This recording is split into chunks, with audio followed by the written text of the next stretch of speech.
Hey Amarillo, I'm Jason Boyett, and you're listening to Hey Amarillo, the interview podcast featuring some of the most interesting people and stories of Amarillo, Texas. Today's guest is Jim Dewitz, who, with his wife Candy, is the owner, operator of Big Jim's Pizza on Olsen, the iconic KN Root Beer Drive-In, also located on Olsen, and the equally iconic Tascosa Drive-In Theater on the Dumas Highway. Jim is originally from the Chicago area, but he came to Amarillo in his late teens to get back on the right track. He ended up in construction and apartment management and operated a successful construction company until a series of events made him one of the owners of the La Bella Pizza restaurant on Olsen. It's a complicated story, but that resulted in him opening what became Big Jim's Pizza a few years ago. And the Big Jim's rebrand has been really successful, and it led to Jim purchasing KN and the Drive-In Movie Theater when those became available.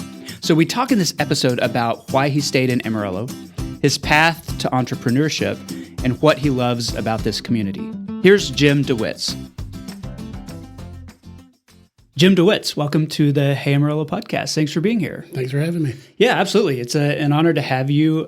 You're one of those guests that a number of people have told me I needed to interview. And so I'm glad we're finally making it happen. Yeah. And I want to start with you the same way I start with all my guests, and that's just to ask why you're here in this area. So what brought you to Amarillo in the first place? Well, where I'm from, I'm just outside of Chicago, a little town called Kenosha. Most people didn't ever hear about it until, a couple of years ago. We had some riots and things happen there. But that's my hometown. When I was living up there, I was kind of, being a dumb kid and up to no good.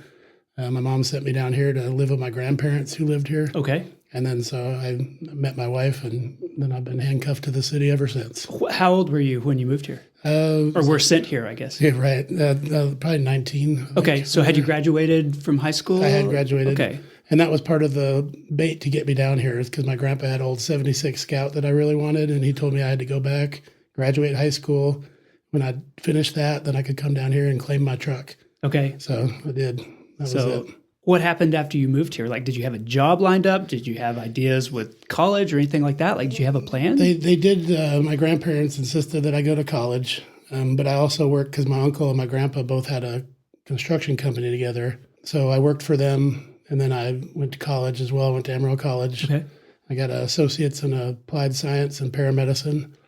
When I graduated there, we were the first class to have licensed paramedics come out of there. Okay. So, which all it was it used to be like a certificate program. Right. And then they made it where it was with a degree, you could also be a licensed paramedic, which was kind of like a step up. What year was that? What's the timeline? 99. Okay. Yeah. I'm trying to think of a 19-year-old sent to his grandparents, sort of as a punishment, maybe to get your life together. Like, did you come to Amarillo with like a chip on your shoulder, or were you annoyed by it? Or I kind of didn't disagree, honestly. Okay. When because I really wasn't going anywhere, just kind of there into trouble, and probably heading down a path which obviously has shown to be a good decision now. Sure. Because most of my friends, I even have one of my friends that actually just moved out of his mom's house. I mean, like, that's how, like, there's a lot of my friends that I would have probably still been there with, haven't done a whole lot. Some have, of course, but there's quite a few that are still just kind of treading water, And so I'm glad and I'm fortunate I had the opportunity to actually come down here and have changed my life. Was it something about the environment? Is it being away from your friends, or was there like a fresh start kind of feel once you came here? I think a lot of it had to do with economics. Mm-hmm. I was very poor, so that's usually when desperate measures come about and things like that. So, and that was what was going on up there. And I came down here. I lived a more stable life. Mm-hmm. My grandparents, were older, retired, and they had properties, so I worked on those with them. It helped me learn a lot about, being more self-sufficient, because before I came here, I didn't even know how to do a whole lot. My parents were divorced since I was young, and so I didn't necessarily learn all the things you probably need to as a young man growing up. And when I came down here, my grandpa helped a lot with that. My uncle as well. Okay. That got me where we were able to, I had more of the business kind of aspect in mind in my life. So when my grandparents, or my uncle and my grandpa, had a construction company. They were real small time, doing little things like that. And then eventually I ended up starting my own construction company, and then I hired them. Okay. Let's walk through your career because your education was as a paramedic. Yeah. Right now you are owning restaurants, and then there's this construction piece in the middle of that. So that's a pretty diverse career path. Tell me kind of where you ended up and what happened. Well, so when I was in college, of course, I worked construction while in college, and then I got married to her while I was in college. And then once I graduated, I was like, this is going to change my life. I'm going to make all this money and going to do great. Well, I was wrong. Mm-hmm. So I go to be a paramedic. I actually had to take a $4 pay cut to be a paramedic for what I went to school for. Yeah, nobody pursues riches as a paramedic. Right. But that wasn't my end goal. I actually wanted to go and be a physician at some point. I was going to nursing school as well, but then life started happening. And so we kind of made some decisions back then that, I was like, well, am I going to be 12 years from now? Then we're going to have kids when I'm in my mid to late 30s and, things like that. Is that what we want to do, or do we want to have kids? Well, we wanted to have kids. So we decided on that, and we kind of changed our path that way.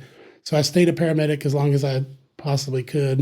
And then we started getting into investment properties. Mm-hmm. So we bought an apartment building. Well, actually, we were in the middle of renovating our very first rental that we bought when we found out she was pregnant with our oldest son. And then from there, we built quite a bit of properties. I think, what did we have at one time, like a dozen or something like that, plus a 12-unit building. Okay. So we built it up pretty nice, but during the apartment phase of our lives, we were trying to renovate it as well, just ourselves, like my uncle and me, and I think we had one or two other guys that we hired just to be labor hands kind of, and the building burned. Wow. And that happened on my very first Father's Day. So it was a really rough one. We were celebrating and out having a good time, and I got a call at like 3 or 4 in the morning from one of my crewmates at AMS, the paramedic, saying, "Hey, your building's on fire right now." Wow. So we freak out. We run up there, and sure enough, it's burning bad. And what were those apartments? The Carrollton at 17th and Jackson. Okay. And we'd renovated, like I said, almost 3/4 of the way. Yeah. And then it burns, so it was completely start over. And we had a long fight with the insurance and all that about it, and finally got through it. But because of that massive construction project, that spawned me starting a construction company again. And then that's when my uncle and grandpa came on with me for that, because once the building was done, I had such a crew of guys. I had to do more stuff. I had to have work for them. I didn't want to do like, "Thanks for the help. See you later." Right. So we kept it going, and then that grew. And I did that for almost 12 years, I think. What was that company called? 4J's Construction. Okay. And because it was supposed to be, we haven't had my youngest son yet at that point. So it was, my grandfather was Jack, John, me, I'm Jim, and then my oldest is Jackson. Okay. So that's where we came up with that one. But yeah, it really grew. I had a cabinet shop down on Crockett, 3rd and Crockett, that was huge, 7,000 square foot cabinet shop. And we were kind of becoming a pretty major player at the time back then, and then ran into an unscrupulous builder, back then, and they kind of knocked us down pretty bad. So that the cabinet part quit, and then we got into doing some commercial construction. We did a lot of work with Plains Builders, and those guys, the brothers there, are just amazing. They gave us tons of work, paid us like an ATM. I mean, every time you submit an invoice, they'd pay you. Never had any problems. It was just great. Kept us real busy. So did that for quite a while. Then that turned into, we did the airport, the way the airport's set up now, the concessions and all that. Right. We did all that. They basically subcontracted my company to do that. Okay. And then from that spawned a whole another, project after that. The company that is doing that, Tailwinds, they hired us to go down to Corpus and do the other airport there for them. And I checked with Plains and said, "Are you guys okay with this? I don't want to tick you off and have you think I'm stealing your customers or anything like that." They're like, "We're not interested in going to Corpus." Okay. So we went down there and spent, I think it was like 3 months down there and did that airport. While I was gone, the business at the home front wasn't doing too well. So that kind of went away. Had a friend of mine that passed away right during that time when we were in Corpus. And that really kind of altered the course of our lives at that point. So I kind of lost any passion or interest in doing much of anything at that point. He's like my brother. We spent every holiday together. Our kids are born at the same times. They were all raised together. I mean, it was really like we're very, very tight. He's my best friend. His wife is her best friend, all that. So, what year was that when he passed?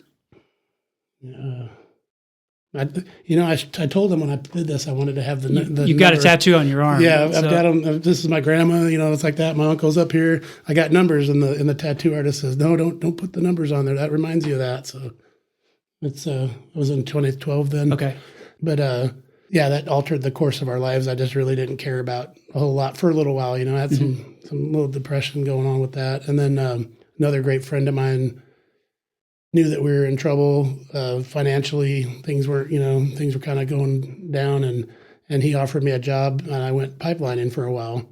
I worked for Interpipe here in Amarillo.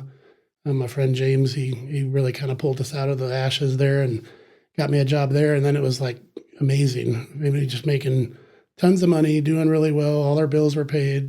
Things were all our stuff was paid off. Any kind of debt we had, it was all gone. And then I did that for several years, but the worst part about that was I have 2 young boys at home and my wife, and I only get to see them maybe once a month, and that's when they come to me. Right. There's not a lot of pipelines going through Amarillo, so you're traveling to do of course, most of that work. They are working here. That's true. Like, that's what the heck, but yeah, that's true. So I was down in Corpus and Houston and places like that quite a bit. San Antonio, I worked there for a while, but it was good money. Had a great time doing it, but it was bad. Like I didn't even see my house for a year and a half at one point, just living in my trailer. So it was that. And then the first Trump election comes along and everything slowed down in the oil field. I was still fairly new to it, so I didn't have a lot of contacts. Didn't really have any way to get work other than through my friend, which they were shutting down for a while there. And so I decided, I got, a pretty good little nest egg of money. Everything's paid for. We can go home and I can spend a few months at home and see what happens, And then that's when the opportunity arose to buy Labella. Right. And then because a friend of mine used to be an employee of mine at my cabinet shop. He installed cabinets for me. He was always a delivery driver for Labella. Okay. So during the time I was gone pipelining, he bought the Canyon location. And then when I came back, I went out there, I hung out with him at the store there and started showing him, because as a young man in Wisconsin, outside of Chicago there, is I would make pizzas at a place called Fireside. Okay. That was like one of my first jobs. So you had some experience making pizza. I did. Yeah, I worked at Fireside making pizzas, and I also worked at a place called The Spot. It's still there. Fireside's gone. They tore it down and built a gas station or something, which is sad, but because it was a great place. But The Spot is still there, and it's a lot like KN. Okay. So it's a drive-up, old-time drive-in burger joint, homemade root beer, everything. Yeah. All the same stuff. I want to hear about the thought process behind that, because obviously, you had made pizza as a teenager. Making pizza is not the same as owning a pizza shop. Right. Owning a cabinet shop or a construction company is not the same as operating a restaurant. It's very different. Tell me, when you saw that opportunity, how did you think about it? Did you think, oh, this is something I could do? Or, oh, this is risky, but I'm okay with that kind of risk? How did you work your way into it? I really thought that, my wife and I both, we thought, what if we could make about the same money, even if it was a little less, but I'm home? Okay. That was the main allure to that, because it wouldn't have been much longer, and I probably would have been back on the road and probably gone for another couple of years, and, I'd still probably be pipelining. Yeah. But I really did miss my family, and I felt like even when I was home for that little bit of time like that, I felt like I was an outsider in my own home, because I'd been gone for so long, and they have their routines. She puts them to bed. Yeah, like you're disrupting the family life. Exactly. So, I'd just, half the time when it was time for bed, I'd go sit on the porch and drink a beer or something, because I really got nothing to do with that part of the day, So, and it was just a lot of that. It was mainly because we wanted to stay home. Okay. We also thought that we could, having already run a business that was successful for quite a long time and really kind of went down to little fault of my own. It was more circumstantial and things like that. So we thought we were pretty good at running a business, but obviously we realized very quickly into the restaurant part of it that you'd have to treat people a lot different. Yeah. In construction, it's all dudes.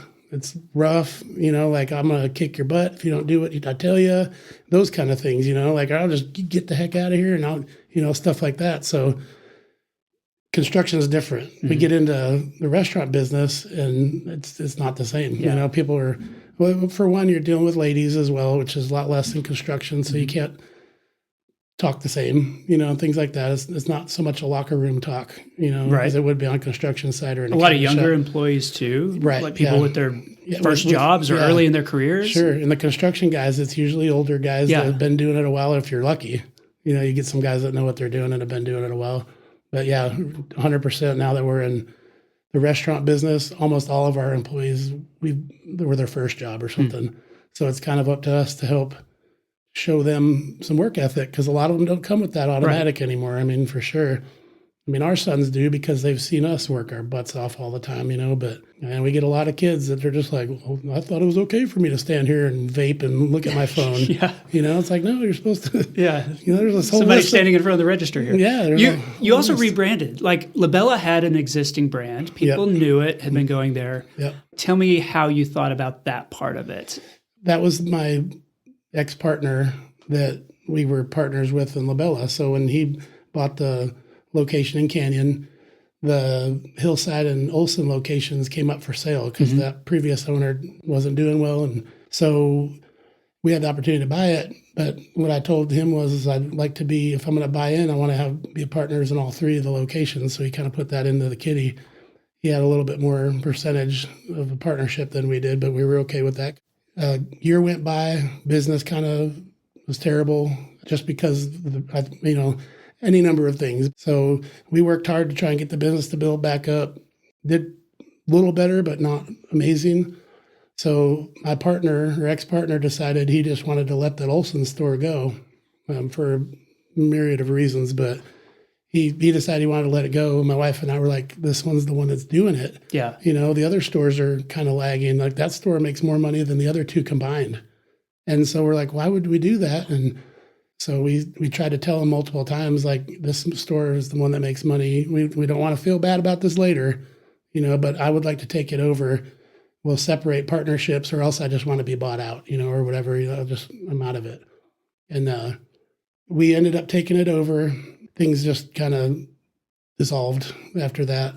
And then this kind of the straw was we had a shooting in our store. Years ago, where there was an attempted robbery. 2 guys came in there. My assistant manager had a pistol on him, legally. He was legal to carry it and everything. And he perceived that the guy was bringing a gun around to point it at him, and that's when he shot him. And so it was just a big, bad deal for us. We were freaking out. I mean, all of our life and money is in this business. And what year was that? 2017, 2018, somewhere in there. Okay.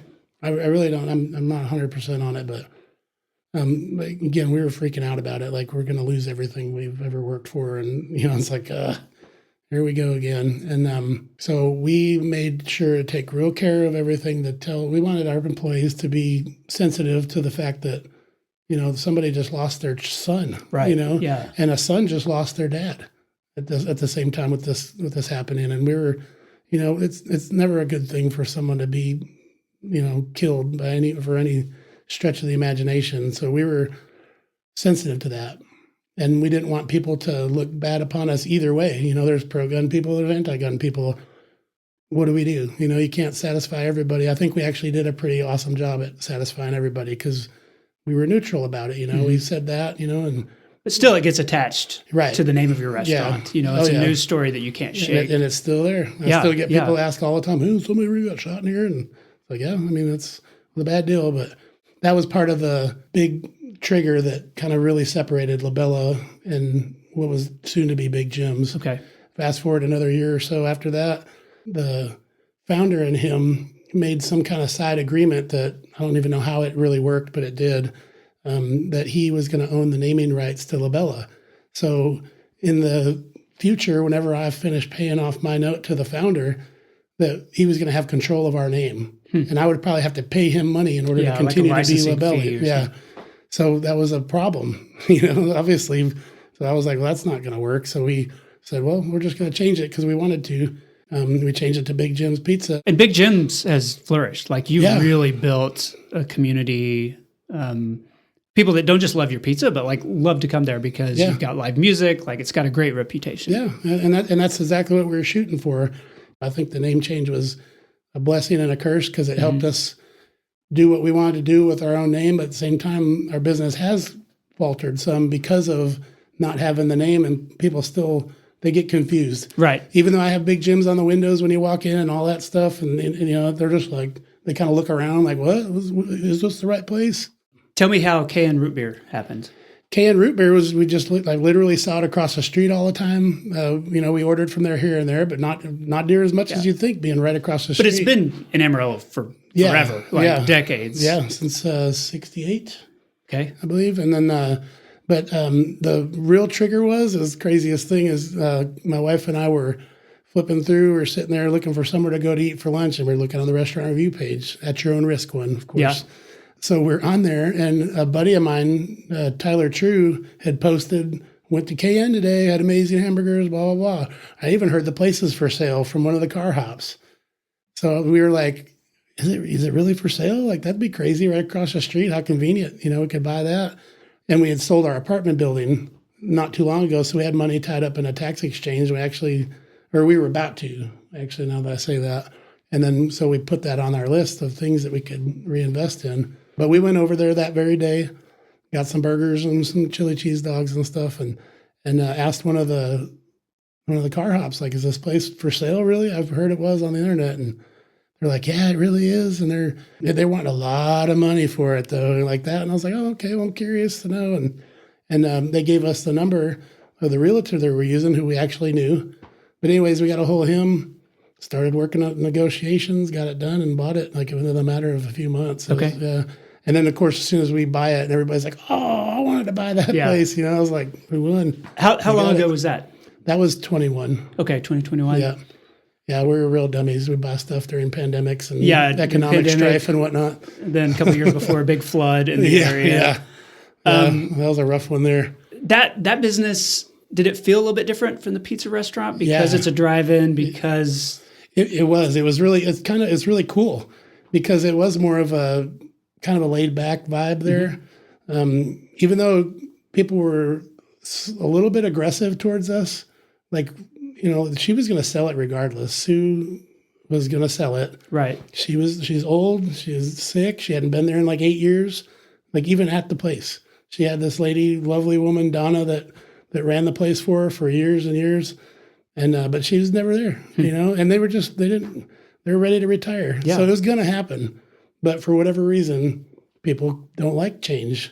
So we get in there and they're like, oh, it was better before. And they'd probably been customers, since the 70s or 80s or something. Right off the bat, I changed it to certified Angus beef. We do fresh smash patties. It's never frozen. I mean, it's just a whole lot better quality meat. Costs more, of course, but not a whole lot. And I just think it was worth doing. But then instantly you got people like, these burgers suck. They're not near as good as the old ones. I was like, you didn't know what you were eating before then. Has that been a learning process in operating a little bit different business? Oh, yeah. Just I mean, the finances, the hours, the overhead, like all those things are so different. And I think having LaBella / Big Jim's prior helped us make better decisions with KN just because of the fact that we knew that we didn't want to be open all hours of the day and night. We didn't want to be open 7 days a week, things like that. A lot of the restaurant groups we're in a bunch of groups on Facebook and things like that of other restaurant owners, stuff like that give you good advice, sometimes stupid advice, but most of the time it's good advice. And that was one of the things as they talk about the days of the week being open. Because I'm like, well, obviously I want my business to get as much money in as possible. So I want to be open all the time and all things like that. Well, a lot of these restaurant owners can tell you from experience that 7 days a week doesn't mean you make more money. Just means you spend more money because you're open 7 days a week because people will just come the other day. The same people that are going to come all 7 days will just all cram into those 5 days. And that's been very evident with KN. Okay. Very much. The other business opportunity I wanted to talk to you about was another legendary institution in Amarillo, which was the Tascosa Drive-In. Yeah. And I know that that was a really public one because it closed without Right. a transition of ownership. Yep. And so all of a sudden it was just gone. And then I guess it was a few months later that you guys were able to announce that you had acquired it. So tell me how that happened, why that happened. Running a drive-in is not the same as running a drive-in restaurant or a pizza place either. So I just feel like all of our stuff kind of has a trend that we buy, iconic restaurants in need of help or businesses, I guess you got to say, because even though Tascosa is somewhat of a restaurant, we do sell a lot of food out of there, but nothing like the other ones, but it's still, considered that, I would say. We've known the Burns family for quite a long time. Jean Burns, so she's coming to my mother-in-law and my father-in-law at their salon for years. My wife's was always interested in buying the place. They bought it in 99. And ever since then, she's like, oh man, if you guys ever decide to sell it, let us know, and they never decided to sell it till way, way long, years later. And, but when they did, it was expensive, we're like, wow, that's a lot of money. I wonder what it brings in. And of course they didn't really have the numbers to show. A lot of it was a lot of cash business and things like that. So it's kind of harder to track. And if you did all credit card and everything was showing, you could obviously say, well, it makes this much money. Of course, this is why it's worth $1.5 million or something like that. But being cash, they didn't have all that same tracking. So, but when he put it for sale and then he reduced it and we're like, oh man, it's coming down. Maybe, we should think about it. And I think he came down a couple more times. But we were just like, you know what, we're really not in a spot to do it right now because, Big Jim's wasn't doing the best. We just got done with a legal battle. We just bought KN not too long ago. We're still got a lot of irons in the fire. And then we saw that he was going to dissolve the place and auction everything off for parts. And we're like, man, we can't let him do that. Yeah. So we shot him a message and, gave him a price that we were comfortable with, and he took it. Okay. So, and then once we got started with him, of course, again, we've known them. So it's kind of a little bit different of a setup with them because we're kind of friends and stuff. I mean, we're a little more than associates, I'd say. We met them a few times and all that. So they're really good people, but they've been dealt a bad hand, and that's part of why they don't want to do it anymore. Why they wanted to close. I don't know who all has known about their sons, but they lost both their sons to muscular dystrophy at 13 and 17 years old. So catastrophic for their family, and he just doesn't want to be there anymore. He doesn't have his heart, it is not in it. And, like he told me, he says, I've intended on handing this business to my sons and I don't have anybody to hand it to anymore. Yeah. So because of that, so we're happy and proud to be able to know that and move forward with that in mind so that we can honor them, in the future. And that's one of our big plans, as we talked about, is we want to redo the playground out in front of the screen, and we want to put out a handicap accessible playground out there. Wonderful man not too long ago, when I started talking about that on Facebook, asked me if I was interested in a wheelchair swing. And I've been looking them up, and they're like $4,500, $5,000. They're pretty expensive. And so I said, yeah, I'd be interested. I'll come take a look at it, which I had a heck of a time getting over there to see him for a couple of weeks, just trying to get everything going at the drive-in. But I finally went over there. He has a handicapped daughter that she's actually bedbound. I think they can get her out in a wheelchair and things like that. But, for the most part, she's in bed. And he said he made this for this other guy. And he goes, the deal fell through, so I've still got it here if you're interested. And I went over and take a look at it. And here's this thing's pristine, brand new. Fresh paint, he just made it. I said, yeah, I think I'd be interested in it. What do you want for it? He goes, oh, I don't want anything for it. And I was like, what do you mean? And he's like, no, I'm going to give it to you. And he goes, if you want another one, let me know. I'm like, well, I'm not going to take two. Well, if anything, can I buy some materials or something if we do that in the future? But just a really, really nice guy, and just gave it to us. So we've got it sitting out there ready to rock and roll as soon as we can get the next step going. But we've got to get a pretty good season under our belt because we came in so late in the year this year. Right, yeah, you didn't have a full season. Yeah, so we had a couple of good movies like Deadpool. It was a great one. Beetlejuice was awesome.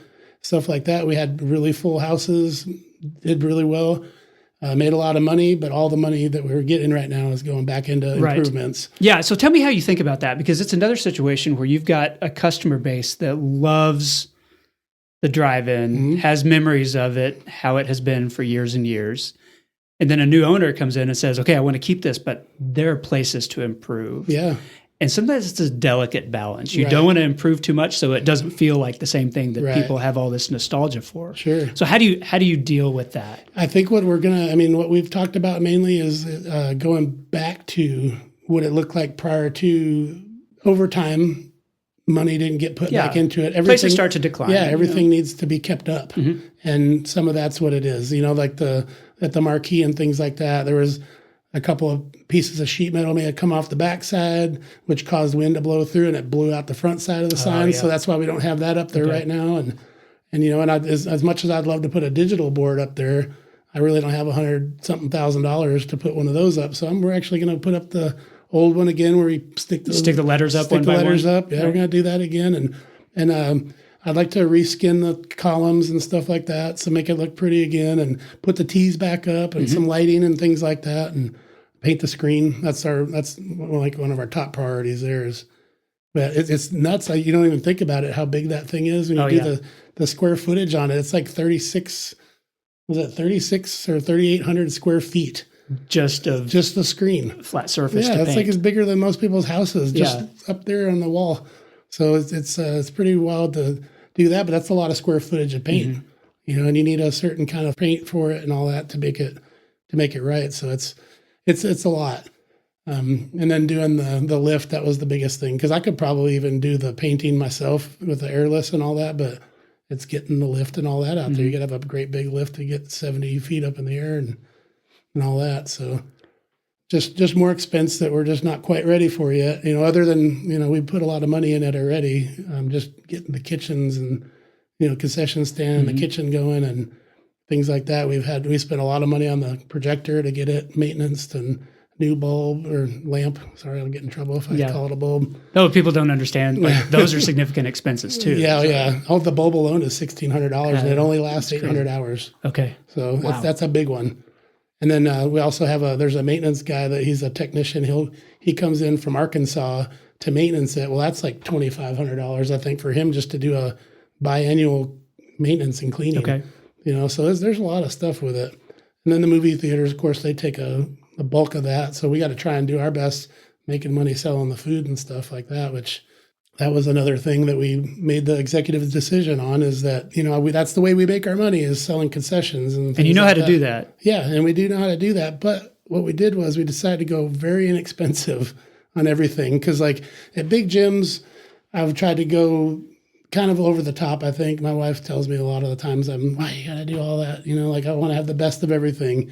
We use Stanislaus tomatoes and things like that for our sauce, and we get the best cheeses, and things like that, which is probably the opposite of what you should be doing in this economy, which, I don't know, maybe it'll turn around and be better, but it is a good product.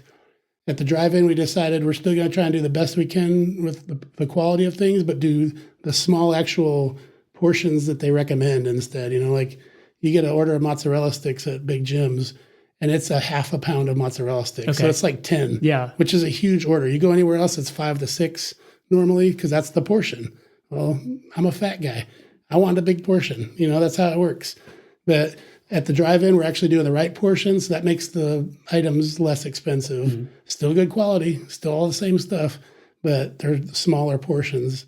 We get compliments constantly at the drive-in how inexpensive the food is out there. Like you get a hot dog and it's like $3 or $4 or something like that. And when people are used to paying like $8 for some popcorn at the movie theater. And it's a ballpark dog. I mean, it's the same. It's not like it's some cheap bar-S something or other, or whatever, So it's still a good hot dog and things like that. So that's what we're trying to do. But that makes it difficult where we don't make as much money, and because the movies take the bulk of it on the box office. Okay. The last thing I wanted to ask you is this, just to wrap this up, you didn't really come here on purpose.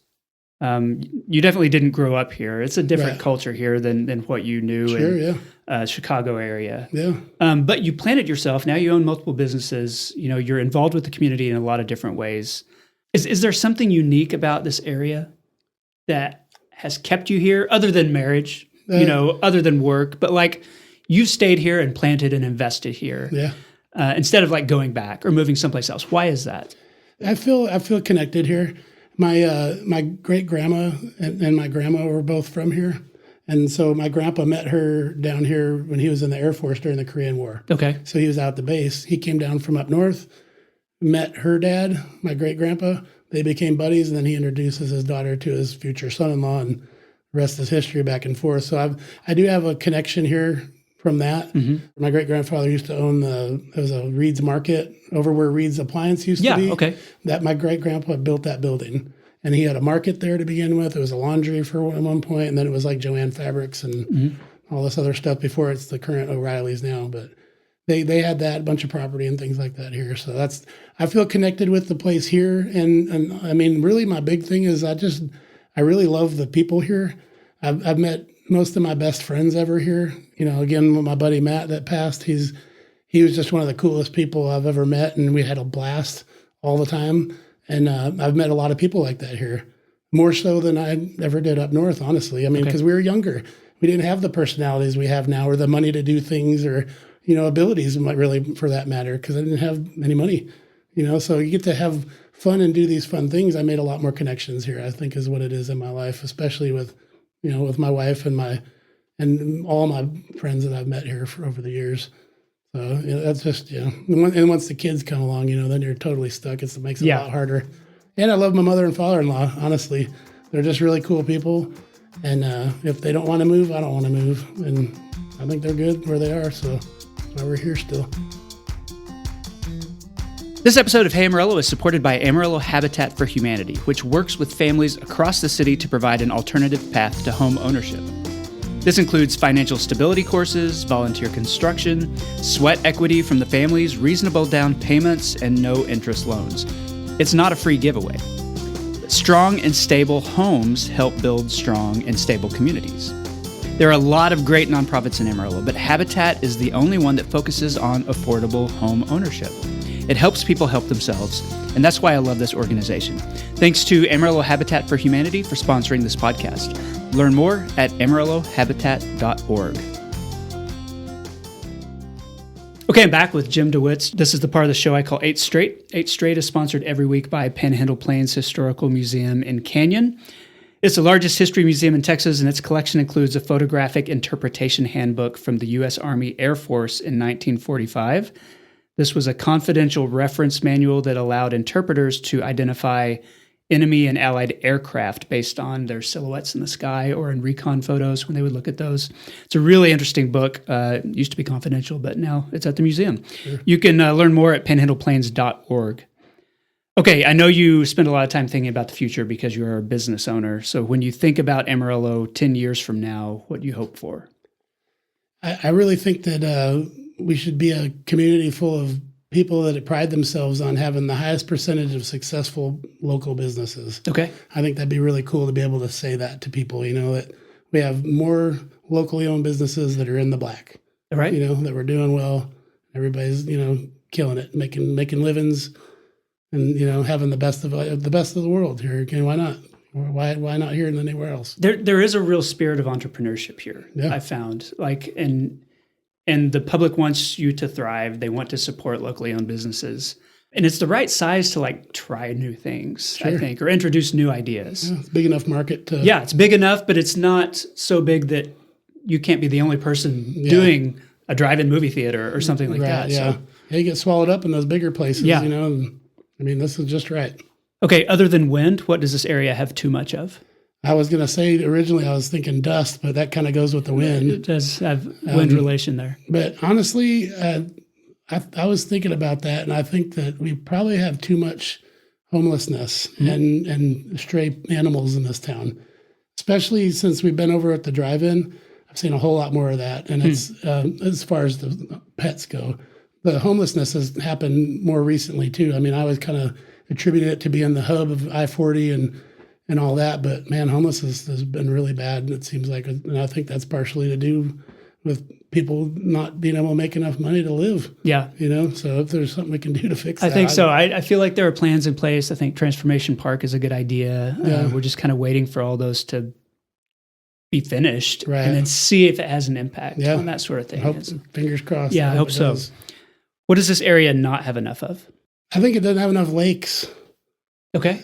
Because where I'm from, there's lakes everywhere. Right. Or even some mountains wouldn't be too bad in my opinion. But, obviously we are where we are. But lakes would be pretty cool. We have a lot of temporary lakes. Right, yeah. They're lakes for a month or two. Yeah, we had a lake out in front of Big Jim's in Canton. Well, I was going to say, parking lot lakes for a sometimes. month or so, yeah. We even had people with kayaks out there. I saw those, yeah. I bought the one couple, they were out there, and I bought them a beer. We were at Big Jim's. Come on, pull up, dock up over here, and I'll buy you a beer. So. What's your favorite local neighborhood? Wolfland. Okay. I've lived there over 20 years. I just love it over there. It kind of... That and Olsen both kind of remind me of home a little bit because of a little bit of the texture to the ground, lots more bigger, older trees.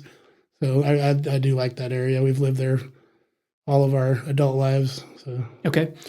Other than your own, or the 2 or 3 you have, if you count the drive-in, like what's your favorite local restaurant? I mean, that's a really tough one to do because I have so many friends in the business, being in the business. I'd hate to hurt anybody's feelings. No. Can I give you 10? You can. Well, 10 might be a lot. Let's say you're going to go out, when you have a night off and you want to eat someplace and not fix your own food. What are some of the places on your radar that you go to? I mean, just a quick list of them. I mean, if we're going to go out for a nice, like a really fancy dinner, if I'm taking the wife on a date, we love OHMS. Okay. Of course, we're good friends with Tanya over at Pesquera's and Mickey over at Lazy Gator. We love Tyler's Barbecue. That's a good one. Places like that. We love Bangkok for a night we go on for Asian or Thai food or anything like that. Oh, and Jimmy over at Green Chili Willie's. He's awesome. Okay. Yeah. I could ramble on for hours on that one, honestly. That's a pretty good list, though. We don't eat out as much as we can because most of the time we eat at our own places because you're there working. Yeah. And you don't have time to go anywhere to eat. But when we get a chance, that's probably our top ones so far. Okay. If I forgot anybody, I apologize. I love you still. What's your favorite local nonprofit? That one is real near and dear to my heart. It's Boom, the brothers and sisters of our military adventures. My buddy Blake Seabrick runs it. We met him a few years back because we didn't really touch on this yet, but my wife's uncle is Tom Creek, who the VA is named after. So we're a Gold Star family. And the Panhandle's not the Panhandle's the Amarillo's only Medal of Honor winner. Right, and the youngest in Texas. And the youngest in Texas, yeah. But we met Blake because he was doing the Gold Star dinner. And we go and meet, and, everybody gets together. And I think that we were at Hofbrau, I think was the first one we ever went to with him. And I got to meet him, and he's just been a real awesome friend, a good buddy. I try and help them out when we can, like when they have... He lets me know when they're doing they go and do work on a vet's house or something like that. If they want to put a wheelchair ramp in or whatever, and he gets volunteers together, well, he calls me and we feed them. Okay. So we always try and do that any chance we get. I mean, if he calls me, we're there every time. So, but yeah, definitely they do great things. They take people out hunting and things like that for children of vets and vets alike. Okay. So I think it's just a really cool nonprofit. And great cause. What's the most underrated aspect of living here in Amarillo? I'm saying the cost of living, because I really feel like people don't appreciate it as much as they should in this town.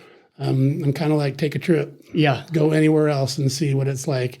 I mean, every time my wife and I leave we'll go to Oklahoma City for a little weekend away or something like that, $1,000 in a weekend, just eating out and, obviously the hotel room's money, but just everything else is so much more expensive. The housing's probably the best around, in my opinion. Yeah, I think so. I kind of feel like Greg Mitchell, I don't know the Mitchell family at all, but I kind of feel like they get a bad rap about gas prices because I literally just saw it yesterday that we're like the lowest in Texas on gas prices. And then you'll just hear somebody complain on the internet, like, oh, that's why our gas is high. Yeah, we'll drive to Colorado and see. Yeah, right. I mean, I call my mom right now and see what gas is. I bet it's $4 something for gas, without question. I don't know. I think that the cost of living here is really a massive benefit. Yeah, I think that's really valid. You might make less money, but you spend less. It goes a lot further. Yeah, for sure. Okay, last question. When was the last time you visited Cadillac Ranch? I was thinking it was probably, I think it's been a year and a half, maybe 2, and my sister and my nephew came down to visit. Right. He was 5 at the time, and when they came down, that was one of the things. Of course, when people come to visit, we take them to the Cadillac Ranch, take them to Paladero Canyon. Yeah.